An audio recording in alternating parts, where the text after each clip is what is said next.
നമസ്കാരം. സ്കന്ദഷഷ്ഠി വ്രതം പലരും കേട്ടിട്ടുണ്ടാവും. തുലാമാസത്തിലെ വെളുത്തപക്ഷ ഷഷ്ഠിയാണ് സ്കന്ദഷഷ്ഠി എന്ന് പറയുന്നത്.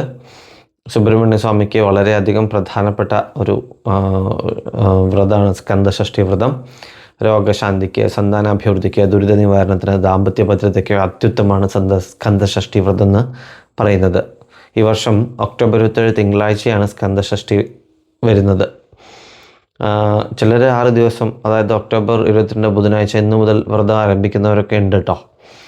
ഈ സ്കന്ദ ഷഷ്ഠി വ്രതം അനുഷ്ഠിച്ചാൽ കുടുംബ സൗഖ്യം, ജീവിത സൗഭാഗ്യം ഇതൊക്കെ ഉണ്ടാവും എന്നൊക്കെയാണ് പറയുന്നത്. അതുപോലെ ഉദ്ദിഷ്ടകാര്യ സിദ്ധിക്ക് വേണ്ടിയിട്ടും സ്കന്ദഷഷ്ഠി വ്രതം അനുഷ്ഠിക്കുന്നവരുണ്ട് കേട്ടോ.